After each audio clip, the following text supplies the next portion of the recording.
Bonjour les coucoulis, ici Stéphanie, coucou Lilith, hein, le retour. Après quelques temps, un petit peu d'introspection, je dois dire. Je reviens vers vous pour vous raconter un petit peu ce qui s'est passé dans ce processus de Lilith en Scorpion qui vient chercher dans les profondeurs tout ce qui est réprimé et qui vient transformer ta personnalité, ton identité, puisque en tant qu'empathe, polarité prédominante empathique, empathe, tu te réveilles en fait, tu te réveilles à tes propres masques, tu te réveilles à ta propre illusion, toi qui croyais que tu étais toujours la personne en fait la plus gentille, la plus compréhensive, celle qui fait passer les autres en premier, celle qui euh, ressent les émotions des autres, celle qui a beaucoup de compassion. Et oui, c'est vrai, tout ça c'est vrai. Mais l'empathe, quand il se réveille, il se rend compte que c'est distorsionné, que cette empathie est distorsionnée. Donc elle n'est pas équilibrée, elle ne peut pas être au service vraiment, puisque elle est déjà pas au service de soi-même. Donc l'empathe qui est encore dans le sacrifice, et vous savez qu'on met du temps à s'en rendre compte, et puis il y a des couches à l'oignon, donc moi je suis dans ces couches aussi. Et donc, dans ce réveil de l'empathe, il y a ces prises de conscience de que t'es pas la gentille personne que tu pensais, qu'en fait, tu as des blessures et que si tu es gentil et si tu te tais alors que tu devrais poser des limites ou dire quelque chose, c'est pas par compassion envers les autres, c'est plutôt par peur d'être jugé, d'être rejeté, d'être abandonné et par peur d'être méchant, d'être dans cette zone d'ombre. En fait, tu as peur de ta propre ombre, tu as peur de ton épée, tu as peur de ta polarité masculine. Donc là, on est dans un empathe qui a intégré son féminin sacré, mais qui est en train de se réunir avec sa polarité masculine sacrée, et donc quand tu fais la paix entre tes polarités, tu arrêtes d'avoir peur de ce masculin qui auparavant te faisait peur parce qu'il était aussi distorsionné. On lui avait fait croire que sa force, le fait qu'il soit tranchant, le fait qu'il remette de l'ordre, le fait qu'il doit détruire pour reconstruire, que c'est mauvais. Et en fait, c'est pas mauvais. Et là, tu es en train de te rendre compte que tu en as besoin de cette polarité masculine à l'intérieur de toi pour trancher, pour remettre de l'ordre dans ta vie. Et en fait, ce qui est en train de se faire à l'extérieur, forcément, ça se fait d'abord à l'intérieur. Donc, on voit un processus de l'empathe qui est en train de remettre de l'ordre dans ses relations. S'il n'y a pas de réciprocité, ça ne fonctionne plus. Et du coup, tu reviens à cette essence de respect de toi-même, d'amour de toi-même, de justice pour dans ta vie, pour dans tes relations et pour dans toutes les situations. Donc, je vous avais déjà dit qu'il y avait plusieurs situations dans lesquelles j'avais dû utiliser l'épée tranchante, l'épée qui tranche, donc j'étais sortie de certains endroits, arrêter des relations médiocres qui ne sont pas réciproques, où on te prend de l'énergie, où on veut te maintenir dans ce jeu de rôle de victime, bourreau. Il y a des personnes qui ne veulent pas, et ça aussi c'est le réveil de l'empathe. C'est que l'empathe, il croit toujours, oui, mais je vais l'aider, oui, mais cette personne, elle veut avancer. En fait, elle est dans une illusion. Cette personne, elle veut pas avancer. En fait, d'accord? Elle te fait croire qu'elle veut avancer parce qu'elle continue de te prendre de l'énergie.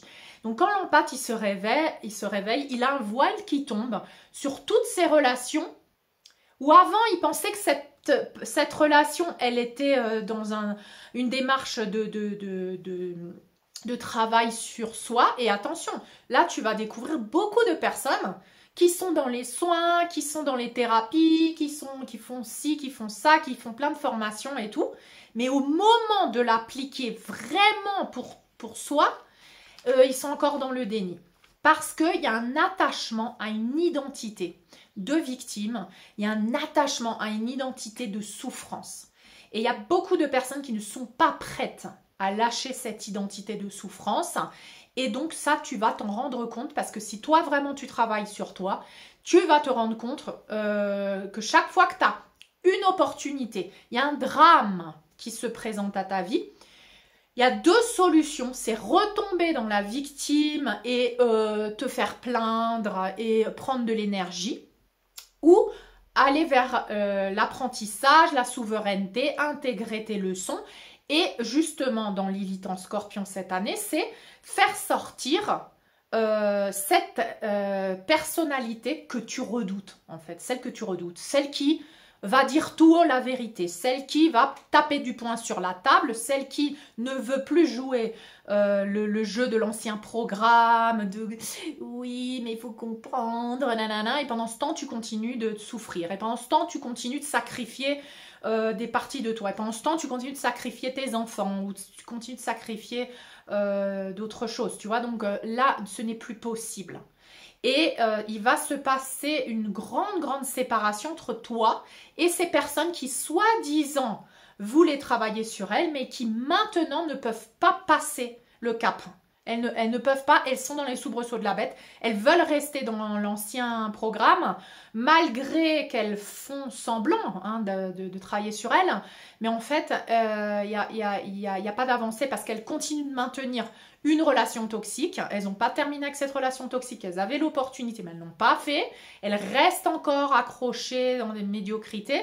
Un peu comme moi, avec ma relation avec Omar, pendant 4 ans. Quoi, au lieu de couper net, radical, non, l'ego, tu vois, l'ego blessé, l'identification à la souffrance, à l'ancien toi, continue de vouloir trouver des excuses pour maintenir une relation cordiale, amicale, machin, de compassion, faut comprendre, faut machin. Et en fait, non, je suis arrivée au point où ce n'est pas possible.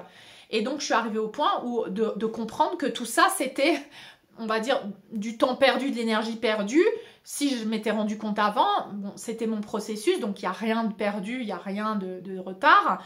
Mais c'est vrai que là, ça va te permettre de comprendre qu'il y a des personnes qui vont rester encore pendant un certain temps dans ces anciens programmes et que toi, tu dois avancer. Toi, ton but, c'est d'avancer. Toi, tu restes disponible pour ceux qui ont l'envie de passer à travers le pont pour aller vers cette nouvelle version et vraiment mourir à cette ancienne version. Mais il y a des personnes qui font semblant, qui utilisent, oui, qui font des thérapies, oui, qui font des formations, oui, qui sont soi-disant thérapeutes ou ci ou ça ou ça. Mais en fait, quand il y a vraiment l'occasion de lâcher le gros morceau toxique, eh ben, elles sont pas prêtes. Donc là, tu pourras plus les aider en fait, parce que toutes seules, elles vont s'écarter de toi. Elles vont s'écarter de toi parce qu'elles ne veulent pas entendre ce que tu as à dire. Elles ne veulent pas entendre que c'est leur programme, que c'est leur programme de victime, que c'est ci, que c'est... Elles ne veulent pas entendre ça.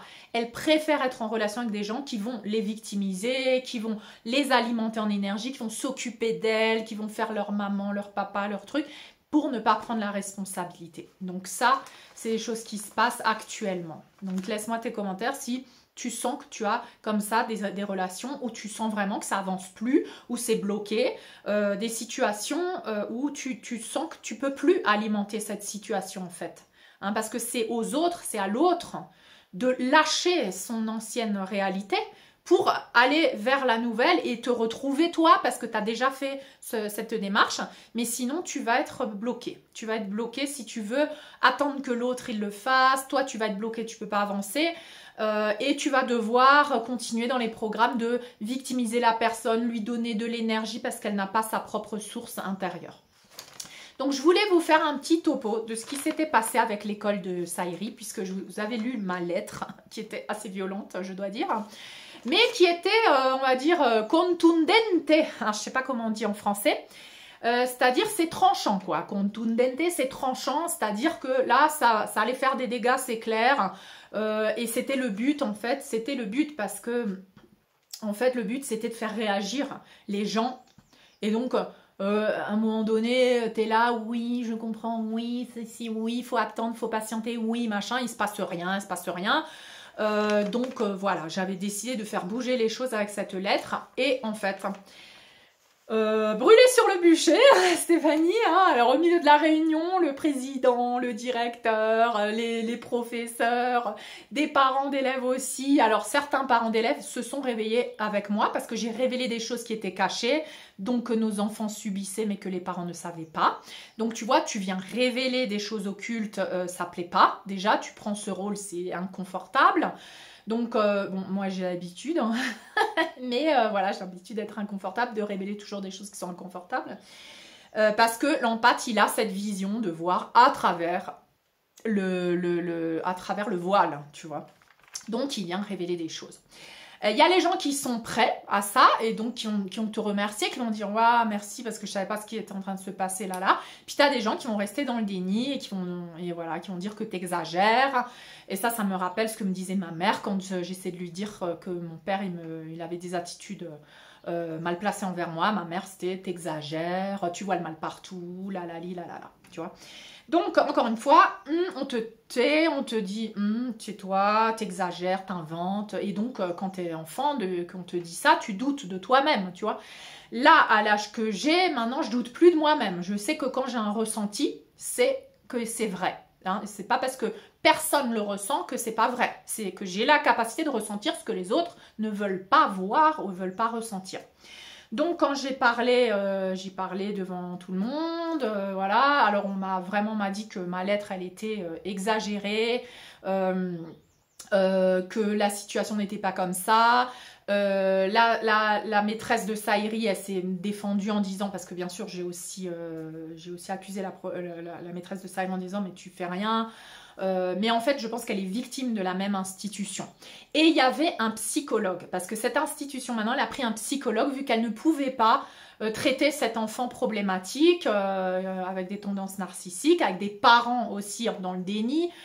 Et donc, elle nous a dit dans la réunion, littéralement, l'institution nous a dit oui, il faut être patient. Maintenant, on a un nouveau psychologue qui va s'occuper d'eux. Non, il ne va pas être expulsé. Et vos enfants, ils vont devoir continuer de comprendre la situation. Et donc, il y a un papa étranger aussi, comme moi, marié avec une Péruvienne, qui a un peu réagi, qui a dit, mais vous êtes en train de me dire que depuis le début de l'année, on vous dit qu'il y a un problème. Ça n'a pas marché ce que vous avez fait jusqu'à présent. Maintenant, vous allez prendre un autre psychologue, vous allez expérimenter une nouvelle chose pour voir si ça fait des effets positifs. Mais en attendant, nos enfants, ils vont continuer de subir la situation. Littéralement, vous êtes en train de nous dire qu'on doit supporter, quoi. Oui, il faut comprendre, ce n'est qu'un enfant. Alors moi, j'ai utilisé le mot enfant perturbateur. Attention, on m'a crucifié. On m'a crucifié. Stéphanie crucifiée, hein. Ce n'est qu'un... Comment ça, tu vas dire que c'est un enfant perturbateur? Ce n'est qu'un enfant, mon Dieu, le pauvre. Donc, on victimise l'abuseur. Alors, c'est un enfant, ok, mais on victimise quand même l'abuseur. C'est le programme de victimiser les abuseurs et de sacrifier, sataniser les vraies victimes. Donc là, tu vois le programme de la matrice, parce que cette école, elle a été contaminée avec la pandémie, elle a été contaminée. Les vrais fondateurs se sont retirés, cette école, elle a été reprise, mais c'est devenu une école, là, j'ai confirmé que cette école, elle était complètement corrompue, elle est reprise par la matrice 3D, et le directeur, il est obligé de se soumettre à l'éducation nationale et tout ça, de prendre un psychologue parce qu'il ne peut pas expulser l'enfant, donc peut-être que lui-même il voulait l'expulser mais il peut pas, la loi dit qu'il peut pas, donc on ne peut pas expulser un élément perturbateur, il faut se le taper, il faut se le taper, continue de le supporter. Donc t'imagines, la société elle te dit non, on peut pas l'enlever de là, il faut le comprendre, il va faire de la thérapie pendant 10 ans, mais pendant 10 ans tu vas le supporter. Alors voilà, les valeurs sont complètement renversées, les vraies victimes, tu te tais, tu arrêtes, il faut que tu sois compassif, gentil, comprends ton abuseur, hein. Tu vois, genre, non mais j'hallucine quoi, je m'imagine avec des situations pires, genre, il y a un pédophile à côté de toi et de ton fils, je sais pas, et puis il faut le comprendre, hein. Le pauvre, il a des traumas, il a été abusé quand il était petit, on peut pas aller expulser, mais on va lui faire des thérapies, mais en attendant, il va continuer d'être le prof de ton fils, tu vois, genre. Non mais j'hallucine. tu vois. Là, on est tombé dans le laxisme extrême qui est complètement distorsionné. Donc après, si tu le compares avec les partis politiques, tu vas voir que là, on est tombé dans l'extrême gauche. C'est l'extrême gauche, tu vois. Et voilà, quoi. Donc, ces genres, mais vraiment, les vrais terroristes, on les invite, bonjour, machin. Et puis, toi, qui essaye de te sortir ton drapeau français, t'es un terroriste. Tu vois, non, tu vas en prison. Donc, c'est le monde à l'envers. Là, on est dans, et c'est confirmé, hein, même dans l'école de Saïri, qu'à l'époque, c'était l'école de Ounou, mais qui était encore une école alternative avec des valeurs et tout. Elle a été contaminée à la pandémie. Moi, j'ai pas voulu me rendre compte, tu vois. J'avais un attachement aussi à l'école, parce que cette école, elle m'a accompagnée pendant tout mon processus avec Ounou. Quand j'étais mère abusée par le père de Ounou, je suis allée à cette école, ils m'ont ouvert les portes, ils ont pris Ounou, ça m'a beaucoup soutenue. C'est une école Waldorf Montessori, elle m'a beaucoup aidée et j'ai eu un attachement émotionnel à cette école en fait. Et quand elle a été contaminée, eh bien, j'ai eu un rejet parce que je me suis dit non mais c'est pas possible que Saïri puisse pas profiter de cette école comme Ounou, parce que Ounou ça l'a aidé tellement, ça l'a rendu un être humain tellement conscient, tellement, tu vois, bon, en plus de l'éducation que tu donnes à la maison bien sûr, mais et du coup, j'étais dans le déni et je voulais pas que cette école, elle soit complètement perdue. Tu vois, donc j'ai pas voulu accepter. Et ben voilà, ben maintenant, j'ai dû accepter. Maintenant, j'ai ouvert les yeux, le voile tombe par rapport à l'école. Et là, à la réunion, je me suis dit, ben peut-être qu'ils vont reconnaître. Et en fait, non, ils n'ont pas reconnu. Ils ont été dans le déni. Ils m'ont dit à moi d'être patiente, d'avoir plus de compassion, d'avoir plus de... Genre, je dois avoir de la compassion pour l'abuseur de mon fils, mais pas pour mon fils, tu vois. Donc, c'est complètement illogique, hein. Donc un psychologue complètement matrixé aussi, hein, qui a du bénéfice dans l'école parce qu'il a du taf, il a du boulot maintenant, et qui dit bah non, on va continuer la thérapie de l'enfant qui a des problèmes, et en plus on va donner des thérapies à vos enfants, genre alors on met un élément perturbateur, et comme ça il y a encore plus de travail puisqu'on aura encore plus de thérapie à faire avec les autres que ce gamin il va abuser. Super, j'adore la mentalité, tu vois. Donc un psychologue complètement matrixé, qui se bénéficie de tout ça, qui fait croire à l'école qu'elle doit être la sauveuse de l'enfant, tu vois. Donc non, on va s'occuper de lui, le pauvre, il faut qu'on le sauve. Donc là, tu vois la polarité féminine empathe qui se prend pour la sauveuse. Donc ça rejoint ce que je te dis au début. Oui, mais non, il fait des efforts, il est en thérapie, on va lui donner tu vois, du temps, voilà, nous, on va un peu supporter ses abus, c'est pas grave parce qu'il est en processus et tout ça.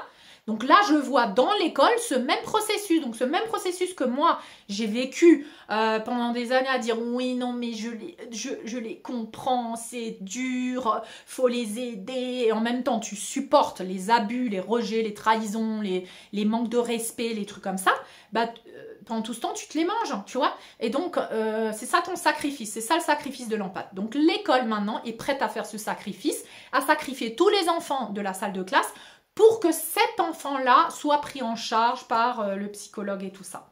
En même temps, elle est bloquée, elle ne peut pas l'expulser. Donc, tu vois que toutes les lois font que tu ne peux pas expulser des éléments perturbateurs ou, par exemple, des criminels dans les pays ou quoi, à moins que le système du gouvernement change, tu vois. Mais si c'est un gouvernement qui protège les abuseurs, c'est mort, quoi. Tu pourras pas les expulser. Donc, il se passe la même chose, tu vois, dans les écoles.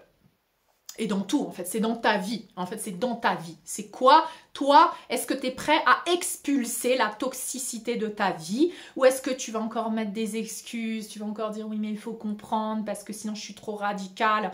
Mais là, on a besoin d'être radical. Pourquoi? Parce que sinon, ça va mettre 150 000 ans pour nettoyer tout ce qui est distorsionné. Donc, il faut bien que tu comprennes que si tu continues, et ça, j'en parlais avec une amie, voilà. Oui, mais il ne faut pas être trop non plus parce que ça crée des dégâts et tout ça. Mais il va y toujours avoir des dégâts collatéraux. C'est parce que le fondement, il est pourri. Le fondement de la construction, il est pourri. Donc, si tu veux détruire le fondement, toute la construction va tomber et il va y avoir des dégâts collatéraux. C'est normal. Les âmes qui sont là, elles ont choisi de vivre ça. Ça fait partie de leur éveil aussi. Il y aura toujours des dégâts. Tu ne peux pas détruire une structure toxique sans qu'il y ait des dégâts. Tu vois, tu fais pas une omelette sans casser des œufs, quoi. Donc, ça vaut pour toi, ça vaut pour tout le monde. Comme ça, toi, t'es pas victime. Tu vois, tu sortiras du rôle de victime aussi. Tu diras, bon, bah, moi, j'avais choisi d'être là. C'est en train de s'écrouler. Moi, je m'écroule avec. Il faut que j'arrête de faire ma victime. Moi, il fallait que je sorte avant. Ou alors, voilà, c'est mon expérience, tu vois. Donc, c'est l'expérience de ces autres gens. Si on fait, il faut qu'on, là il y a des leaders qui viennent faire des changements radicaux. Il faut que tu comprennes que c'est pour ton bien. Sinon tu vas être là pendant 150 000 ans dans la transition. Nous on veut accélérer le processus même si ça fait mal. Tu vois genre le couteau, t'as un couteau, tu veux le sortir doucement, tu veux mettre des crèmes en attendant le sortir doucement, tu vas attendre 2 jours pour le sortir, ou tu veux le sortir d'un seul coup, tu vois. Donc là, on est dans un processus quand même qui est accéléré et on peut pas ne pas faire de dégâts en fait. C'est pas possible. Tu vois, quand tu détruis une structure qui a été 4 étages, tu détruis la fondation, les 4 étages ils vont tomber, c'est normal, tu vois. Donc voilà, donc ça je l'ai pu le voir à l'école, école corrompue, donc toutes les écoles sont corrompues à mon avis dans le monde entier, hein. Sort tes enfants de l'école, j'avais dit ça il y a 4 ans déjà. Moi j'ai pas appliqué avec Saïri parce que Christian il voulait absolument le mettre dans une école, donc moi j'ai les papas de mes fils qui insistent pour qu'ils aillent à l'école, donc moi je voulais pas faire la meuf qui... j'en ai rien à faire de la vie des pères, tout ça, non, je voulais leur donner leur pouvoir, je leur ai rendu leur pouvoir aussi, donc... ça fait partie de l'expérience de mon fils aussi. Son âme, elle a décidé, elle a choisi son père. Enfin voilà, tu vois, je voulais pas. Dans cet équilibrage de mes polarités, je respecte la polarité masculine, même si elle ne voit pas les choses comme moi. D'accord? Donc j'ai redonné la parole au père de mes fils, j'arrête de prendre toutes les décisions moi-même. Voilà, donc ça aussi c'était, fallait que je cède. Hein, il voulait continuer de le mettre dans une école. Donc je lui ai dit, écoute, d'abord il était dans une école chrétienne là où c'était l'endoctrinement complet, je l'ai sorti parce que si c'était pas grâce à moi, son père il l'aurait gardé dans cette école. Donc ça il avait mal au ventre tous les matins. Et puis je l'ai mis à Kusika Osai, l'école de Unu à l'époque, parce que je pensais que c'était la meilleure solution, quoi. En même temps, il n'y a pas beaucoup d'options ici. Hein. L'école nationale, c'est même pas la peine. Hein. Donc voilà. Et du coup, on arrive au même point. Il faut retirer Saïri de l'école. Moi, je veux le retirer de l'école. Ça y est, je suis prête. Je suis prête à faire l'école à la maison. Ah là là là là là là. J'ai brisé ma structure par rapport à ça aussi, tu vois. Donc, j'ai lâché prise sur Kusika Osai, j'ai fait le deuil, c'est fini, c'est plus l'école qui est comme avant. Elle a vrillé, elle est partie dans l'autre côté, il faut que j'accueille, quoi, il faut que j'accepte. Donc, Stéphanie, accusée, brûlée sur le bûcher dans la réunion. Pas complètement quand même, parce qu'il y a quand même eu 2-3 parents qui étaient d'accord avec moi, mais qui ne sont pas exprimés comme moi. Moi, j'ai dit, écoutez, si je dois prendre le rôle de la méchante, je le prendrai. J'ai pas peur d'être jugée, brûlée sur le bûcher, c'est l'histoire de mes vies. Donc voilà, je vais me lâcher. Donc c'est ce qui s'est passé quand même. Hein. Donc tu reçois toute cette énergie de colère, de haine, de jugement envers toi, des professeurs, du directeur, des autres parents d'élèves qui m'ont aussi dit que j'exagérais, que c'était trop, qu'il fallait considérer le pauvre enfant et tout ça. Je le considère le pauvre enfant, mais qu'il fasse sa thérapie à l'extérieur et qu'on ne le mette pas dans une salle de classe où il est en train de faire son...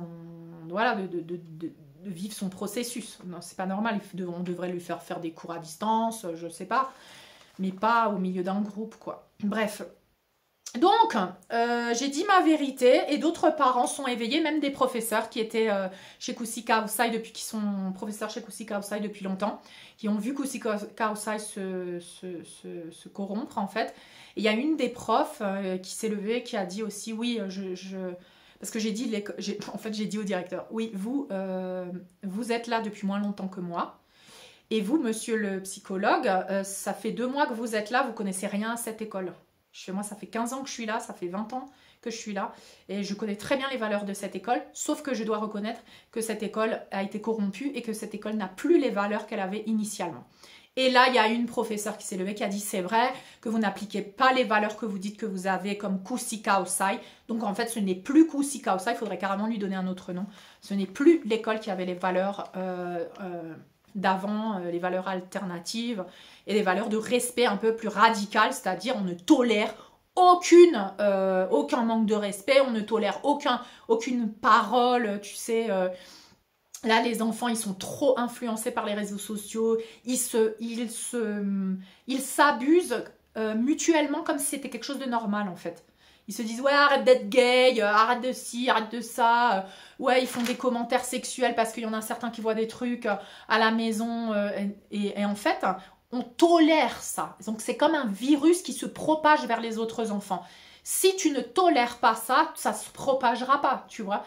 Donc voilà, bah, tous les enfants qui sont en contact de ces enfants, ils sont contaminés, on va dire. Alors je dis pas, on peut pas les mettre dans une bulle. C'est ce que me disait le psychologue, il me disait vous pouvez pas les mettre dans une bulle. Là. Je fais non, je peux pas les mettre dans une bulle dans le monde, mais je peux les protéger à la maison. Avec mon éducation et l'école, soi-disant, c'est une extension de la maison. Tu vois, ils passent autant de temps que presque plus de temps qu'à la maison. Donc, non, moi, l'école, je la choisis selon les valeurs qu'elle a pour protéger mon fils. Et si je voulais qu'il soit contaminé et que je voulais qu'il soit préparé pour le monde, je le mettrais dans une école nationale alors, hein, tu vois. Non, si j'ai choisi Kusika, c'est parce qu'il y a des valeurs qui sont en respect avec mes valeurs d'éducation à la maison. Donc non, si je suis pas une mère surprotectrice, je donne les outils à mes enfants et tout ça, je leur explique tout ce qui se passe, mais voilà, je vais pas le mettre au quotidien face à quelqu'un qui va l'abuser, le maltraiter, l'humilier et lui dire des trucs sexuels inappropriés. Non, désolé. Donc je me retire de la toxicité, je ne suis plus tiède, tu vois. Et donc j'ai décidé de retirer Saïri de l'école. En l'occurrence, il a un papa. Et donc je dois y aller doucement. Je peux pas faire comme ça, genre ma folle, je retire Saïri de l'école et tout. Ça va encore me retomber dessus. Après, ça va être moi voilà, l'exagérer, la folle et tout ça. Donc j'ai dit à Christian, voilà, écoute, je ne suis plus du tout d'accord avec les valeurs de l'école. Moi, je veux sortir Saïri de l'école. Donc, il me dit, mais c'est quoi ton plan? Je fais, ben, on en discutera, voilà. Mais pour l'instant, je ne participe plus à aucune activité de l'école et je ne paye plus la mensualité de l'école. Alors là, Christian, c'était le choc. Parce que ben, Stéphanie, tu sais, elle a toujours délégué la visa. C'est Bibi, hein, elle participe à tout parce qu'elle comprend, c'est difficile pour les autres et tout. Donc Christian, je l'ai très mal habitué puisque moi, j'ai dû travailler, trimer avec un enfant sur le dos, avec des animaux et tout, tu vois. Donc les pères, c'est genre, ah bah c'est bon, elles s'en occupent, hein, j'ai pas besoin de trop travailler, quoi, tu vois. Donc ça aussi, c'est ce qu'on a mal fait. Arrête de prendre tout en charge. Je me suis dit, mais tu prends en charge. Alors, on paye la moitié. Hein. Un mois, c'est lui, un mois, c'est moi et tout ça. Les activités de l'école, tu te les es tapées. Tout le processus scolaire de Ounou, parce que son père n'a pratiquement pas participé à rien du tout. Et à l'école de Kusika, comme c'est une école alternative, les parents participent beaucoup. Spectacles, activités, fêtes gastronomiques, tu dois faire plein d'activités en fait. Récolte de fonds, récolte de machin. Tu dois vendre des trucs, enfin bref, il y a plein de choses à faire. Et donc voilà, c'est demandant. C'est demandant, c'est pas genre t'envoies ton enfant à l'école et toi tu sais pas ce qui se passe, tu t'occupes de rien. Non, tu participes. Et c'est ça justement qui est bien. Parce que dans la mentalité de cette école à l'époque, c'était on est une équipe entre les professeurs, les parents et les élèves. On est tous ensemble, on communique, on s'entraide et on fait tout ensemble. Tu vois, comme ça, tu es tout le temps au courant de ce qui se passe. Donc c'est ça que moi j'aimais. En l'occurrence, là, je me retire, hein, donc je ne participe plus. Donc, c'est Christian qui doit tout faire. Et en plus, je ne paye plus. Donc là, Christian me dit, mais qu'est-ce qui se passe? Tu es rebelle? Genre, quand tu es plus soumis, tu es rebelle, tu vois. Donc ça, c'est les dommages collatéraux. Tu vois ce que je veux dire? C'est que tu arrêtes de payer la moitié. C'est l'autre qui doit payer tous les mois la mensualité de l'école. C'est une école privée, hein. Et du coup, tu le sors de sa zone de confort, mais du coup, ça ne va plus, tu vois, rien ne va plus. Il doit participer à l'école et faire toutes les activités, ça aussi, c'est terrible. C'est terrible, alors que nous, on l'a fait pendant toute notre vie parce que les pères, ils s'occupent jamais de ça, tu vois. Et là, ils doivent le faire, mais c'est, mon Dieu, tu es abusive, tu es folle, je vais te dénoncer, tu es rebelle, tu vois. Donc non, là, on est dans l'équilibrage, tu vois. Là, je suis en train d'équilibrer. Genre, je ne vais plus participer à quelque chose que je ne veux plus. Moi, je suis prête à avoir mon fils à la maison, à lui faire l'école à la maison. Toi, t'es pas prêt parce que tu veux l'envoyer quelque part pour être tranquille. Tu préfères payer une mensualité d'école. Moi, pas. Je préfère payer des cours particuliers. Je préfère prendre d'autres cours pour que Saïri apprenne des langues et d'autres choses qui vont vraiment servir dans sa vie. Donc, non, je veux pas... Moi, je vais plus mettre mon argent juste pour aider quelqu'un d'autre dans ses croyances et dans sa zone de confort. Tu vois, Christian, il est dans sa zone de confort quand Saïri va à l'école. Moi, non, je suis prête à lâcher ma zone de confort, c'est-à-dire les matins, l'avoir à la maison. Faut toujours, bien sûr, être un peu derrière. Hein, donc, forcément, il faudra que je sois derrière pour qu'il fasse ses cours et ses trucs et des activités. Et puis, la vie quotidienne. Ici, je lui dis, Saïri, c'est la vie réelle, ça. Ça, c'est la vie réelle, tu vois. Là, s'occuper des animaux, nettoyer le crottin, leur donner à manger, tout ça. Et après, Saïri me dit, mais maman, avant, je me rendais pas compte de comment elle était ta vie. Hein. Mais maintenant, je me rends compte. Mais ça, c'est la vie réelle, Saïri. C'est pas la vie des jeux vidéo, tu vois. Genre, tu tues quelqu'un et après, il revit. Genre, tu maltraites quelqu'un et après, il est de nouveau ton copain. C'est pas ça, la vie réelle, Saïri. Tu maltraites quelqu'un, tu lui parles mal, c'est plus ton copain. Il te parle mal et il te maltraite, c'est plus ton copain. Faut arrêter. Et faut arrêter de continuer de revivre les mêmes choses, tu vois. Il faut poser des limites. Et si on doit être seul et on doit être seul, on sera seul. Ok? Jusqu'à ce qu'il y ait des gens qui nous respectent. Mais on doit se respecter. Donc, en fait, moi, dans ma vie, j'enseigne à mes enfants la vie, la vraie vie, tu vois. J'ai pas besoin de l'école et j'ai plus besoin de l'école. En même temps, Ounou me dit, maman, l'école primaire, c'est bien pour apprendre à lire et tout ça. Mais franchement, l'école, la secondaire, là, après, ça sert à rien. Il me dit, en plus, tout le monde vient avec ses problèmes, sa pornographie, les vidéos qu'il regarde et tout ça, c'est de la corruption. Et en fait, c'est là où nous, il était tombé aussi dans l'addiction à la pornographie. C'est à cause de quelqu'un de l'école, quoi. Bref. Donc, je me retire de la toxicité, j'arrête d'être tiède. C'est mon année. 2025, c'est mon année de me réveiller. Je ne participe plus à ce qui est médiocre. Donc, je me retire de l'école. Je ne paye plus l'école. Je ne participe plus aux activités. Christian, là, il se dit, oh là, putain, un cap, Stéphanie. Non, mais elle va se calmer. Le mois prochain, ça va aller. Non. Ça va passer. Non, Stéphanie, c'est plus la même qu'avant. C'est pas juste elle pète un câble et après, elle va se calmer. Non, c'est fini. Donc, dommages collatéraux. J'ai dû parler que Saïri, donc il avait son meilleur copain. Et son meilleur copain, sa maman, c'est ma seule copine, on va dire, en dehors de Sol.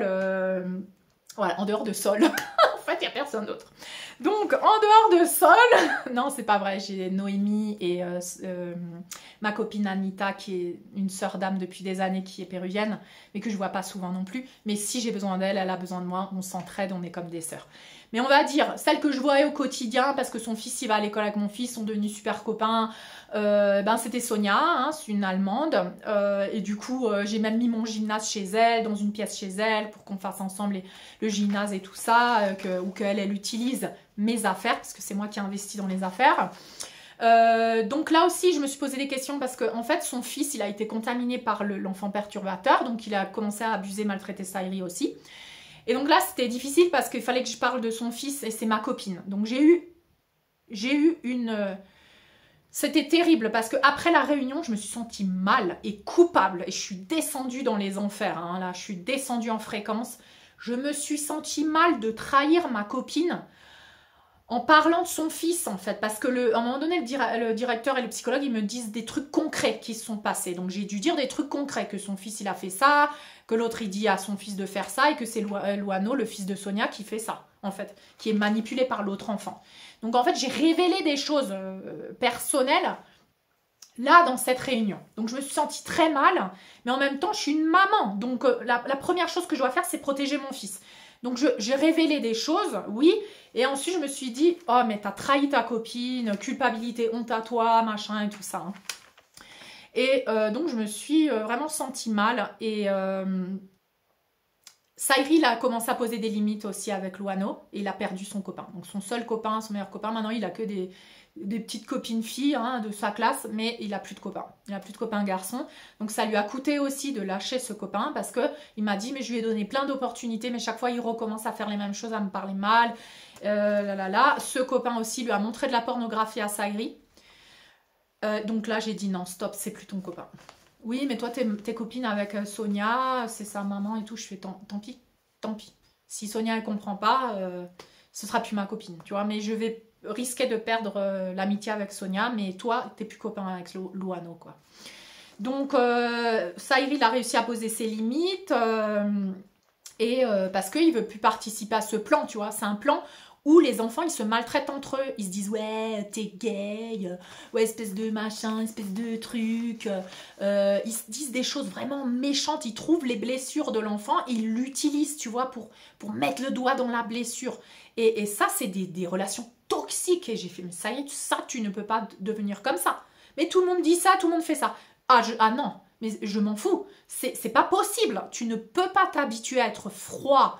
Parce que ton cœur devient froid. Tu rigoles de l'humiliation d'autres.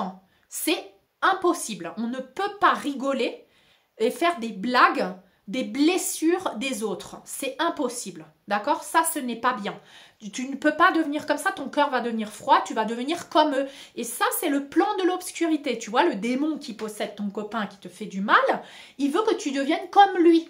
Donc, si tu ne veux pas devenir méchant comme lui, tu n'as pas le choix que de te retirer, de ne plus lui parler et de ne pas te venger. Parce que la vengeance fait partie de ce plan de l'obscurité aussi, tu vois. Moi, j'avais envie de me venger avec le propriétaire de ma maison. Ouais, quand Lilith, elle est sortie, j'avais envie de sortir un fusil, de buter tout le monde, tu vois. Je fais, mais je ne l'ai pas fait, tu vois. C'est un truc qui est à l'intérieur de moi. J'imagine que je le fais. Je laisse ma Lilith imaginer qu'elle elle tue tout le monde, tu vois. Mais je ne le fais pas. D'accord? Je ne le fais pas. Parce que sinon, je deviens comme eux. Et c'est tout le temps la même énergie. C'est on te fait, tu lui fais, tu te venges, il se venge en continu et ça ne terminera jamais, ça, Iri. Donc, vraiment, ça, c'est une épreuve. C'est une épreuve. Ton copain, c'est vraiment ton meilleur copain, il ne te parle pas comme ça. Et si tu es vraiment son meilleur copain, tu ne lui parles pas comme ça. Oui, mais maman, il m'a tellement parlé comme ça qu'à la fin, je vais parler comme ça. Ben ouais, mais tu te sens bien d'avoir parlé comme ça? Tu te sens bien d'avoir dit des trucs méchants en sachant que ça fait mal parce que toi, tu as ressenti cette douleur, tu te sens bien?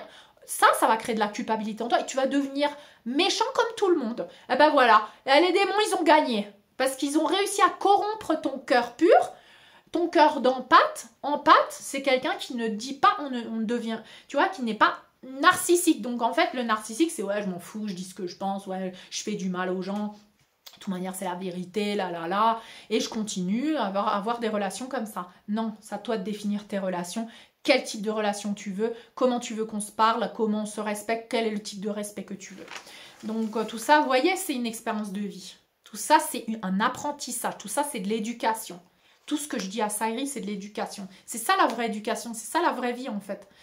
Et donc, j'ai un peu, voilà quoi, j'ai été un peu prise par ça aussi, par ce qui s'est passé avec Saïri et ses copains. Il a perdu son meilleur copain. Les enfants deviennent narcissiques à cause des jeux vidéo qui t'enseignent aussi à ça. Hein. Il faut faire très attention aux jeux vidéo. Hein. Très très attention. Hein. Moi, je suis tout le temps en train de contrôler quel jeu vidéo, qu'est-ce qu'ils disent, comment ils parlent. Et tout ça, hein. Et de lui rappeler à ton enfant, la vie, c'est pas un jeu vidéo, hein. Tu tues pas une personne et elle revit, hein. Tu vois, tu lui parles mal et après, elle est nouveau ton copain. C'est pas comme ça la vraie vie. Il y a des conséquences aux actes dans la vraie vie, ok?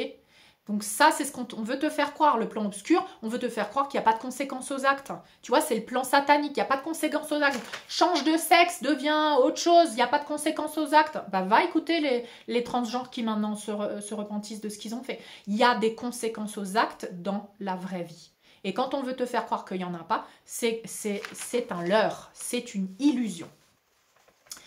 Donc attention, les enfants deviennent narcissiques, influence à devenir narcissiques tes enfants. Donc si toi tu veux les élever avec de l'empathie, il faut que tu communiques beaucoup. Il faut que tu leur montres vraiment le plan de l'obscurité. Il faut vraiment que tu leur dises, regarde, si cet enfant il te fait ça, c'est pas ton copain. Et il faut que tu poses des limites. Par contre, ne deviens pas comme lui, parce que sinon tu seras corrompu comme lui, et tu es dans le même groupe que les autres. Non, il faut que toi, tu te retires. Toi, tu ne veux pas être corrompu. Toi, tu veux pas que ton cœur soit sali, tu vois. Mais ça requiert de la force. Hein. Mais ces enfants, sachent que leurs âmes ont choisi de naître et de vivre dans cette transition, ok? Ils ont la capacité de le faire. Donc, ne sous-estime pas tes enfants. Par contre, parle-leur beaucoup, d'accord? Parle beaucoup.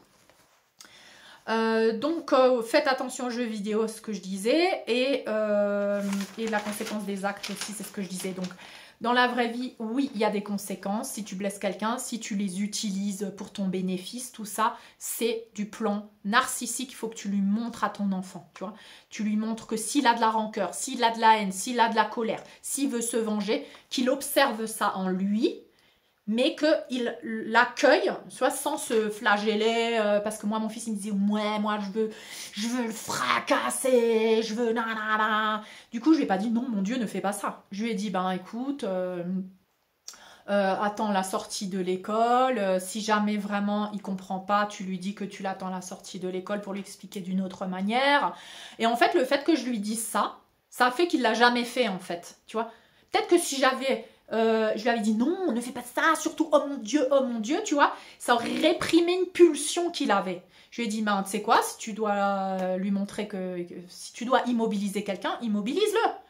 Maintenant, ne lui mets pas des coups. Fais-lui une prise de jiu-jitsu, tu l'immobilises pour lui montrer que tu as plus de force que lui. Mais tu le feras pas. Tu le fais tomber et tu l'immobilises. Tu verras, là, il aura compris qu'il peut pas contre toi. Tu vois? Ah ouais, maman, ouais. Tu vois, mais il l'a jamais fait. Il l'a jamais fait pour l'instant, mais il sait qu'il pourrait le faire si vraiment il en avait besoin. Donc je l'ai pas castré, mon fils, tu vois, je lui ai pas dit oh mon Dieu, non, oh. Tu vois, à un moment donné, je lui ai dit écoute, si tu le frappes et qu'il y a des blessures et tout, c'est toi qui vas avoir des problèmes parce qu'on va dénoncer. Nanana. Maintenant, l'autre il t'agresse, tu te défends. Tu te défends, c'est de la défense, mais on n'a même pas droit de se défendre en fait. Donc défends-toi, tu l'immobilises, mais tu le feras pas comme ça, on peut pas dire que tu as attaqué, tu vois. Donc ça, c'est ce que j'enseigne. N'alimente pas la violence, c'est-à-dire parle aux gens, dis-leur c'est ta limite, et s'ils ne comprennent pas, alors soit tu les ignores, mais bon, s'ils te persécutent et ils continuent d'être derrière, à un moment donné, oui, forcément, ça va te faire sortir de tes gonds. Donc moi, j'ai prévenu aussi l'institution éducative. J'ai dit, si mon fils maintenant, il a des réactions et des pulsions violentes, ce n'est que la conséquence de l'abus quotidien et répété qu'il subit à l'école. C'est pas lui qui d'un seul coup il devient violent, hein. Non, il est non violent mon fils, hein. Mais on l'a tellement saoulé, abusé, avec des trucs, avec des verbalement et tout ça, psychologiquement, que maintenant il pète un câble. Et maintenant on va lui dire que c'est lui le problème. Non. Donc j'ai quand même avancé tout ça pour qu'on puisse pas me dire « Ah mais votre fils il a des réactions, machin ». Je fais « Non, il est en train de supporter des choses et c'est normal qu'à un moment donné, il va péter des câbles ». Donc plein de fois, je l'ai retenu à la maison pour qu'il n'aille pas à l'école parce qu'il voulait péter un câble à l'école. Donc vous voyez, ça c'est les conséquences que tu ne vois pas de l'abus quotidien. Voilà, et tu vois, c'est l'empathe. Hein. D'un seul coup, l'empathe il réagit et l'on peut plus, il réagit et on le traite de fou, de violent, d'agressif, de psychopathe. Non, ce n'est pas vrai. Donc, ces enfants s'habituent à se faire du mal et à se venger. Ça, c'est le plan de l'obscurité pour que ton enfant il devienne comme les autres enfants, rempli de haine, de colère, de vengeance, parce que ce sont les basses fréquences de l'enfer. Ok. Donc, j'ai dit à Cyrine, regarde, ça c'est le plan des démons, ça c'est le plan de l'obscurité. Ils utilisent les autres et surtout les gens proches de toi que tu aimes beaucoup pour te blesser. Pour que toi, tu fermes ton cœur et que tu deviennes comme eux, froid, sans empathie, plein de colère, de haine et de vengeance, hein, parce que tu as vécu la trahison, et le rejet, l'humiliation et tout ça. Donc, c'est un plan que nos enfants vivent aussi. Hein. Par contre, si tu es parent, parle à tes enfants, je te promets, parle à tes enfants, ils vont comprendre. Ils vont comprendre. Donc, moi, j'étais face à ça avec ma copine Sonia. Je me suis dit, bon, ben, soit on projette nos blessures sur nos enfants et puis on se prend la tête entre nous, on n'est plus copines parce que ben, nos enfants sont plus copains et puis on va défendre chacune notre enfant et tout ça. Moi, j'ai dû dire la vérité de ce qui se passe à l'école. Donc, oui, j'ai dû exposer aussi le fils de ma copine. Mais à part... je veux dire, en dehors de ça, ça reste ma copine. Ça n'a rien à voir avec ce qui se passe avec nos enfants. Donc moi, j'avais ce sentiment encore dans mon cœur, tu vois, de me dire, bon, moi, je protège mon enfant, elle protège son enfant, mais en dehors de ça, on est observatrice et on peut continuer d'être amis, tu vois. Alors, est-ce que notre amitié va résister à ça? Est-ce qu'elle va résister à ça? Donc, j'ai plongé là à ce moment donné, j'avais très très peur parce que j'avais dit des trucs, parce que j'avais trahi et tout ça.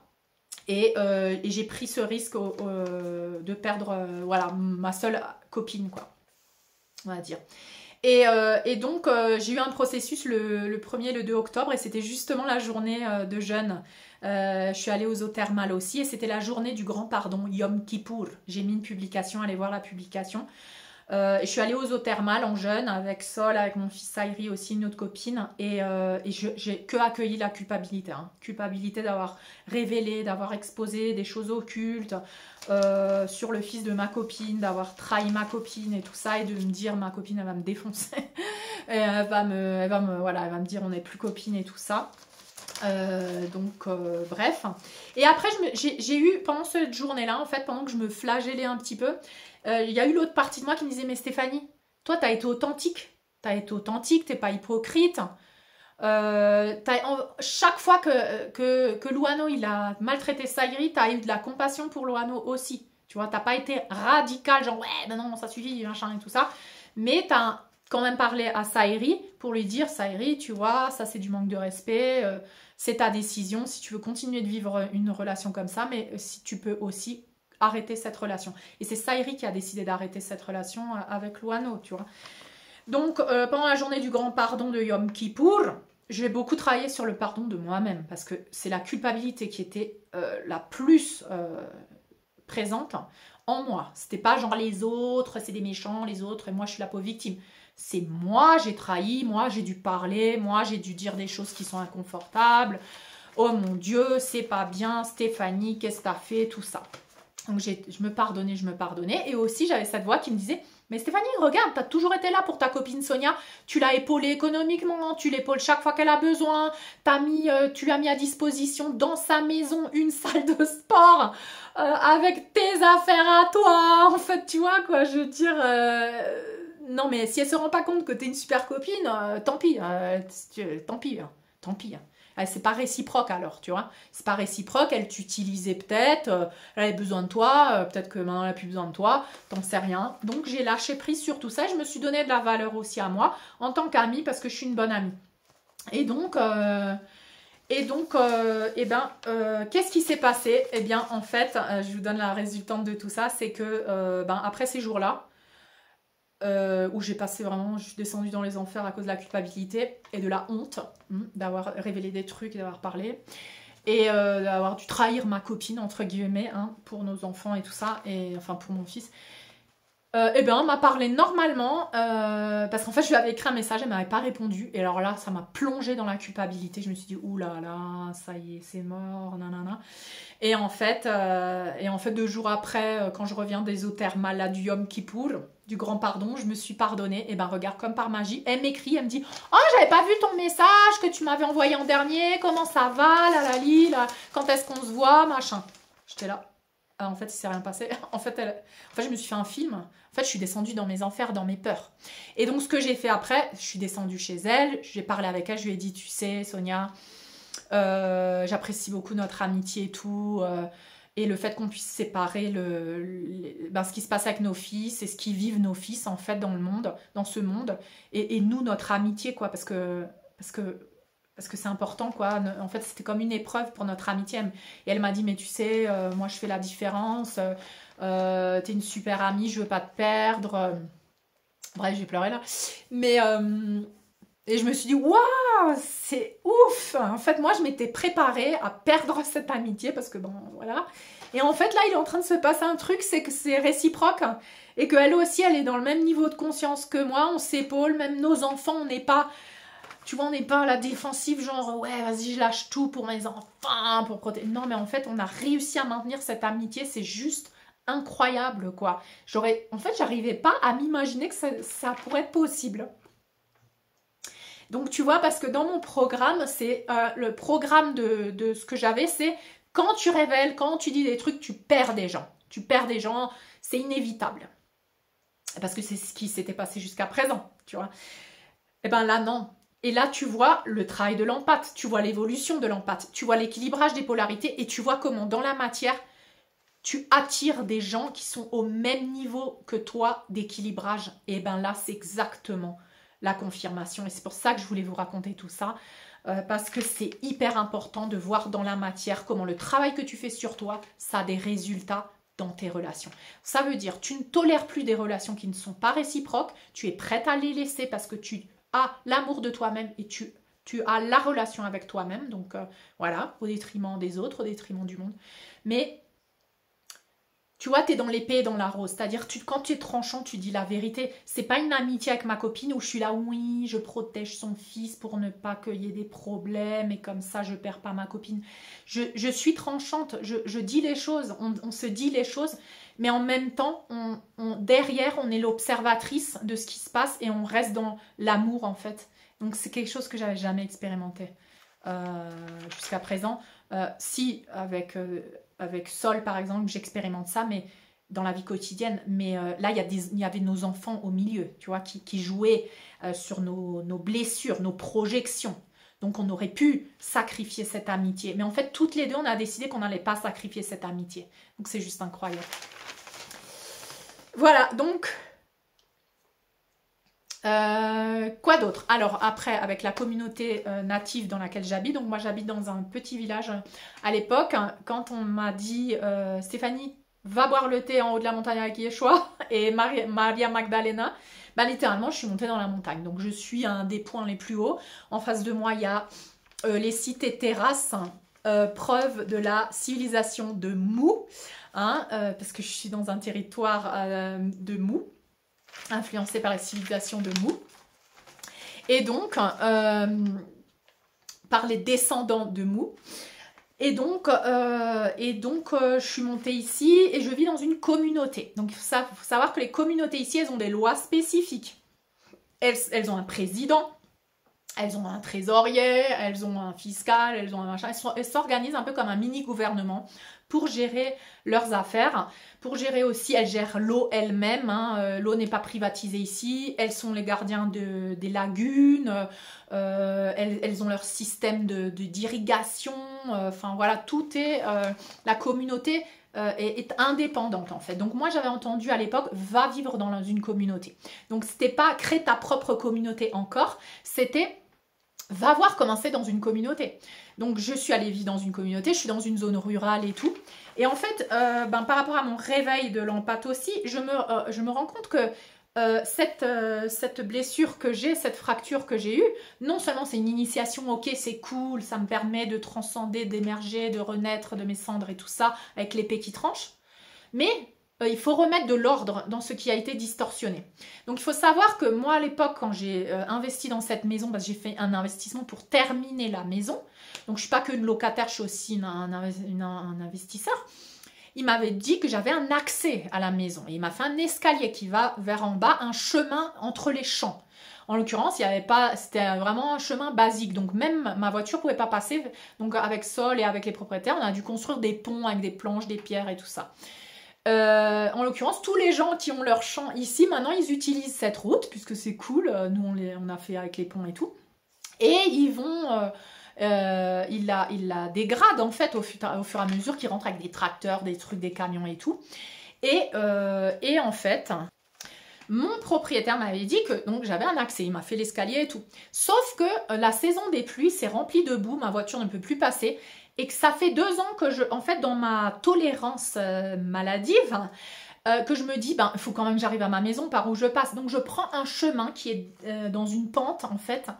Et c'est ce chemin que je devais prendre pendant la saison des pluies. Donc ça fait 2 ans que je fais ça.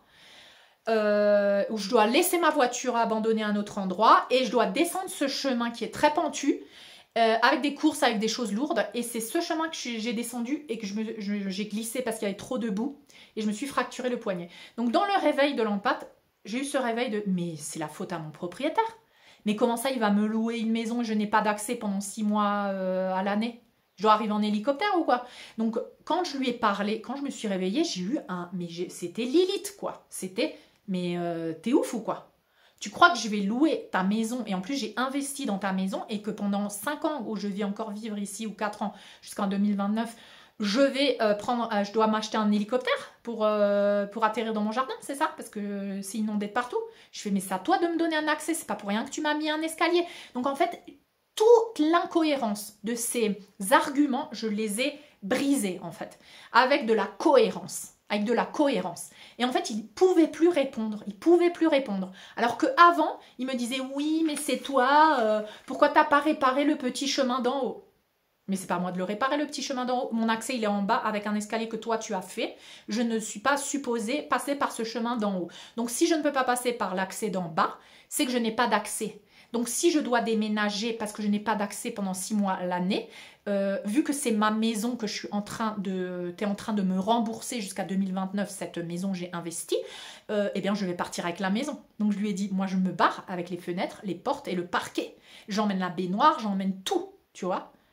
Si je dois partir d'ici, je ne peux pas vivre correctement. Je lui ai dit, c'est à toi de faire que je vis correctement ici. Je fais, ah, tu avais besoin de moi pour faire la maison, pour terminer la maison, parce que si tu avais fait un prêt à la banque, tu aurais des gros intérêts et tout à payer. Moi, mais tu as eu de la chance de m'avoir. Tu devrais être reconnaissant. Tu devrais m'appeler, me dire, Stéphanie, comment tu vas? Pas une fois tu m'as appelé quand tu as su que j'ai fait l'accident. Pas une fois tu m'as dit, tu veux que je te ramène des courses, des trucs. C'est toi mon propriétaire, c'est toi qui dois me donner un accès, c'est ta responsabilité. Je fais, maintenant, je vais aller parler à la communauté. Donc en fait, j'ai fait. Hein.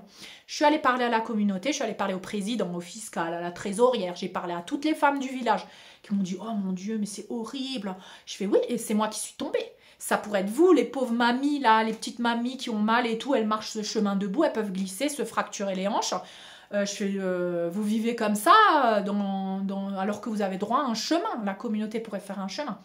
Donc en fait, le fait que je sorte de l'ombre, le fait que je révèle, tu vois, des choses inconfortables, ma vie, que je m'expose et tout ça, eh ben c'est un résultat maintenant. C'est un résultat parce que ça c'est sorti dans la lumière, tu vois. C'est comme si je gardais un secret. Ouais, ce qui m'est arrivé, c'est un secret et tout, machin et tout, pour pas que mon propriétaire il soit mal vu parce qu'il s'est pas occupé de mon chemin. Eh ben, j'ai brisé cette peur. J'ai dit, ben, il doit être mal vu puisqu'il a mal fait. Donc, je vais l'exposer. Je vais exposer mon propriétaire, il ne s'est pas occupé de mon chemin. Je me suis fracturé le poignet, j'en ai eu pour 4000 soles. J'ai 2 enfants, j'ai des animaux. Je ne peux pas rapporter la nourriture de mes animaux par le chemin quand il pleut. Qu'est-ce que je vais faire? Je vais devoir lâcher mes chevaux pour qu'ils broutent dans les chemins, dans les champs des voisins. Et après, vous vous plaignez pas. Hein. Vous vous plaignez pas quand je fais ça. Hein. Parce que c'est votre faute, hein, puisque vous ne me donnez pas un accès, tu vois. Et donc, en fait, tout le monde a compris. Non, mais là, tout le monde a compris. Et on dirait même que les femmes qui vivaient dans cet abus, machin, elles se réveillent. Genre, elles se réveillent avec toi, parce que toi, tu te réveilles, parce que toi, tu exposes. Donc, elles aussi, elles se disent, mais c'est vrai, moi, je marche là dans la boue tous les jours, j'aime pas, moi, je peux glisser. Ah, et ben là, elle se rend compte, en fait, ça fait des années qu'elle fait ça, qu'elle subit en silence, et maintenant, elle se rend compte parce que moi, je dis non. Tu vois, c'est un truc collectif, c'est individuel collectif. C'est pour ça que je te dis, ne sous-estime pas le processus que tu es en train de vivre. C'est hallucinant. Et j'ai eu des femmes qui m'ont appelé, qui sont venues à ma maison, qui m'ont dit tu veux que je te donne de la tchala pour tes chevaux tu sais quoi, j'ai parlé à mon mari et tout. Samedi, il y a une réunion, hein, c'est pas possible. Hein. Après, il y a une autre copine qui m'a dit attends, moi je vais vérifier combien ça coûte de mettre des pierres et tout ça sur le chemin parce que c'est pas normal que tu vives comme ça. Non, mais tout le monde a parlé. Tout le monde a parlé parce que moi, je me suis autorisée à sortir de l'ombre. Et bien sûr, mon propriétaire, ça lui a pas plu que j'aille parler à tout le monde, hein, bien sûr, mais il faut que j'arrête de le protéger, tu vois. Arrête de le maintenir dans sa zone de confort. Lui, il est tranquille, continue de faire ses abus, personne ne le sait. Non, tu parles. Tu vois, c'est la victime qui parle. Eh ben voilà. Ben, en fait, j'ai de très bons retours. J'espère, Inch'Allah, on croise les doigts, on touche du bois, pour que le chemin se fasse avant décembre. Hein, je visualise tous les jours, en plus avec Sol, on visualise la machine, les cailloux, la machine, bip, bip, bip.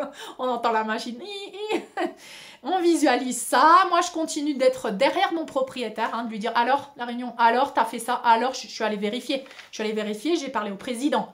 Le président, il a vu qu'il fallait faire, tu vois, il a vu que tu t'occupais pas.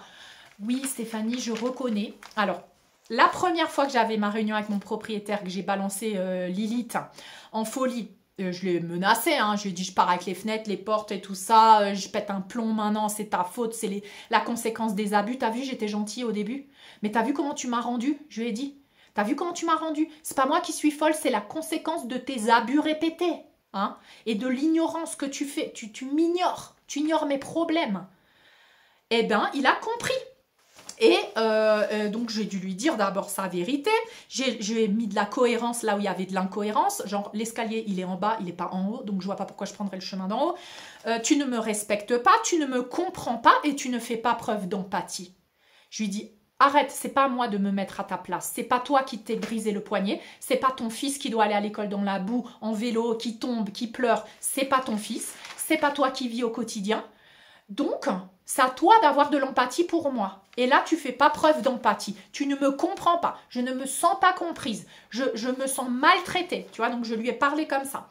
Et dans la première conversation où là, vraiment, ça s'est sorti en bombe, où j'ai dit, ouais, je vais dynamiter ta maison. Je me casse et je dynamite ta maison après avoir sorti les portes, les fenêtres, les machins. Mais je crois qu'il ne m'a pas reconnu. Hein. Il était choqué. Et bien, la deuxième conversation, j'étais plus dans l'épée et la rose, tu vois. Donc, n'aie pas peur. Au début, ça va sortir comme ça. Lilith, elle a envie de s'exprimer. Tu la laisses parce qu'elle a été réprimée pendant longtemps. Okay. Deuxième conversation, là, j'étais plus équilibrée dans l'épée et la rose. Et c'est là où je lui ai dit, comprends-moi, tous les jours je vais t'appeler. Il me dit oui, tu m'appelles tous les jours. Je fais mais je suis bloquée, je ne peux pas sortir, je ne peux pas rentrer. Je viens avec mes valises chez toi, avec mes enfants. Je fais quoi?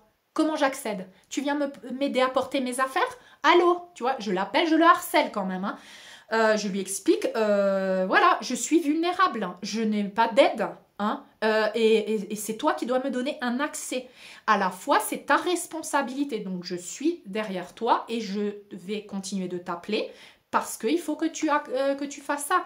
Et qu'est-ce qu'il a dit? Il a reconnu ses fautes. Il m'a dit, oui, je reconnais que c'est mon tort, que je n'ai pas... d'habitude, je viens toujours quand tu as un problème et tout ça. Tu as vu, Stéphanie, que dès que tu as un problème, je viens. Je fais oui, je dis rien sur les autres choses, Guido. Il s'appelle Guido. Je fais, il n'y a pas de souci, quand j'ai un problème dans la maison, tu viens. Mais le chemin, tu t'en es pas occupé. Et ça, c'est la résultante. C'est ta responsabilité. Il m'a dit, oui, je reconnais, c'est ma faute et machin. Pourquoi? Parce qu'il faut mettre des pépettes. Il faut mettre des pépettes pour faire un chemin, tu vois. Donc, il a reconnu que c'est la conséquence de son abus, en fait, de sa faute, tu vois. Donc, je parle de ma réalité. Et j'expose ma réalité, ça a des conséquences, tu vois. Et donc, quand tu es là dans l'épée et la rose, tu es ferme, mais quand même, tu te montres vulnérable. Tu n'attaques pas les gens, mais tu leur remets leurs responsabilités, tu vois. Et bien là, ils ont une prise de conscience. Et du coup, parce qu'ils voient ta vulnérabilité, mais ils voient aussi ta force, tu vois. Et là, là on voit qu'il y a des conséquences, en fait. Quand tu es trop dans une polarité, les choses continuent. Les choses continuent comme elles étaient, soit on continue de t'abuser, on continue de te maltraiter, soit on répond à ton énergie d'agressivité, tu vois, et donc tu es toujours dans le même cycle. Par contre, quand tu es dans l'épée et la rose et que tu arrives à gérer dans cet équilibre, il va y avoir des résultats sur les autres personnes et dans la matière. Donc voilà, on est en train de briser un programme, de supporter les abus, individuel et collectif. On est en train de briser un programme de garder dans l'ombre tout ça pour protéger les autres, c'est-à-dire se saigner soi-même pour protéger les autres, se saigner soi-même pour protéger les autres enfants de l'école, pour protéger l'abuseur, se saigner soi-même pour protéger sa copine, se saigner soi-même pour... voilà, mais sacrifier ses enfants, tu vois, saigner ses enfants pour protéger les enfants des autres, saigner... te saigner toi pour protéger ta copine, te saigner toi pour protéger le propriétaire de ta maison pour qu'il passe pas par la honte et tout ça, et ben c'est la même chose, tu vois. Les protéger eux pour qu'ils passent pas par la culpabilité et la honte, mais c'est toi qui te manges la culpabilité et la honte multipliée et qui te sacrifie, qui te saigne et qui perd de l'énergie. Non, on est là pour rétablir l'ordre divin. Donc l'ordre divin, quand il se rétablit, c'est tranchant, c'est la responsabilité de chacun. Et si on est des adultes, c'est pas parce que tu rends la responsabilité à quelqu'un que cette personne elle va plus t'aimer. Justement, elle devrait t'aimer encore plus parce que tu es en train de lui enseigner ce que c'est qu'une relation saine d'adulte à adulte. Et pas une relation toxique, conditionnée, tu vois, conditionnelle. Là, c'est, écoute, tu as tes problèmes, j'ai mes problèmes, je vois que tu veux évoluer, je vois que je veux évoluer, continuons ensemble, tu vois. Ça, c'est de l'amour inconditionnel. Mais tu vas voir aussi, discerner, ceux qui disent oui, je veux continuer, mais qui en fait ne veulent pas continuer parce qu'ils veulent juste que tu continues de leur donner de l'énergie. Tu vois, genre tu leur donnes des choses, tu leur donnes de l'amour, de la compréhension, et en fait, eux, ils prennent que tout le temps ça quand ils ont besoin de toi, mais toi, quand tu as besoin, il n'y a personne. Donc ça, le réveil de l'empathie, c'est brutal. Hein, tu te rends compte de la manipulation partout, avec tes enfants, avec qui que ce soit, dans n'importe quelle situation, tu as la vision de l'aigle, quoi. C'est hallucinant, mais tu vois à travers la minime manipulation. Et ça devient ton super pouvoir de super empathe. Le super empathe, il reste empathe, mais un empathe équilibré. Un empathe qui ne se saigne plus pour les autres. Un empathe qui est dans son centre, qui est dans son pilier, qui est connecté à sa propre source et qui voit à travers tous les voiles de l'illusion. Incroyable. Alors là, tu verras ton super pouvoir, c'est incroyable. Donc voilà, je voulais partager avec vous cette transition. Aussi ce réveil du féminin sacré et cet équilibrage avec l'épée, la polarité masculine. C'est Lilith en scorpion dans cette année à fond transformation depuis les profondeurs de ton exil, de toutes les parties de toi qui étaient exilées dans les enfers. C'est la récupération de tous ces fragments de toi qui étaient exilés. C'est la réunification de Lilith avec la partie lumineuse Shekinah, Isis, Marie-Madeleine, Sophia, Christos, tu vois. Et je te recommande le soin qui est intégré, justement, sortir Lilith de l'enfer. Fais-le. C'est un soin d'Isis qui est disponible sur Patreon. Et voilà, et tous les soins qui ont à voir avec cette énergie du Saint Graal, l'utérus cosmique, parce que c'est ce qu'on est en train de vivre. Là, on est en train de passer dans l'utérus cosmique de Sophia, hein. Et elle vient réunifier la partie ombre dans la partie lumière. Donc forcément, moi, en tant que polarité empathe prédominante, je suis en train de me réunifier. Allez voir aussi les publications sur le processus d'individuation de Carl Jung. C'est une publication aussi que j'ai fait sur Patreon qui est très importante au niveau psychologique pour comprendre l'intégration de l'obscurité dans ta lumière et notamment depuis la polarité empathe qui avait tellement peur de cette obscurité, d'être méchant, d'être tranchant, de dire la vérité, de rendre la responsabilité aux autres parce qu'il est habitué à porter. Il est habitué à porter les choses des autres sur lui. Quand il est en train de s'équilibrer, il faut qu'il se déleste de ce qu'il a pris des autres. Tu vois, parce que c'est pas aider les autres, c'est pas du véritable amour. Et là, on évolue vers les relations saines, de couple sacré, de famille d'âme. Ça peut pas être des relations où tu portes les choses des autres. C'est chacun porte ses poids. Et on est là pour s'entraider, mais moi, je prends pas ton poids. Tu vois, je fais pas le sacrifice de prendre ton poids. Il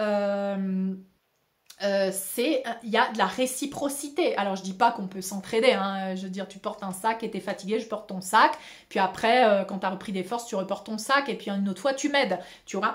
Mais ce que je veux que vous compreniez, c'est sortir du sacrifice où l'empathe il était habitué d'absorber les choses que les autres ne veulent pas voir et il portait trop et des choses qui ne lui correspondent pas. C'est pas son rôle en fait. Il était bloqué dans le processus de John Café, tu sais, de la ligne verte où il absorbe toutes les choses du collectif et là maintenant on lui demande de rendre tout au collectif. Et c'est pour ça qu'il faut que tu comprennes que maintenant les gens vont vivre leur tribulation et la meilleure chose que tu puisses faire c'est apprendre à les aimer pendant qu'ils vivent leur tribulation, mais surtout ne va pas les sauver. T'es plus dans ça, t'as libéré ce programme de sauveur, sacrifice, martyr. D'accord ? Voilà, je termine cette vidéo qui est déjà 1 heure. Laissez-moi vos commentaires. Laissez-moi vos ressentis de ce que ça éveille en vous aussi. Et voilà. Et je voulais vous demander aussi, est-ce que vous voulez qu'on se retrouve dimanche pour j'ai rien de prévu de spécial, mais on pourrait se retrouver, faire une petite question-réponse, un petit zoom ensemble, histoire de se connecter entre nous comme on fait d'habitude. Et peut-être une petite prière ou quoi. Donc laissez-moi savoir si ça vous tente ce dimanche. Je vous fais de gros bisous.